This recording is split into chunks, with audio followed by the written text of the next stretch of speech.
நாகப்பட்டினத்தில் உதயநிதி ஸ்டாலின் பேச்சுக்கு எதிர்ப்பு தெரிவித்து தாவைக்காவினர் கண்டன ஆர்ப்பாட்டத்தில் ஈடுபட்டனர்.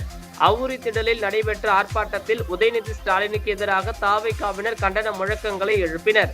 தொடர்ந்து நாகை மாவட்ட காவல் கண்காணிப்பாளரிடம் கோரிக்கை மனு அளித்தனர்.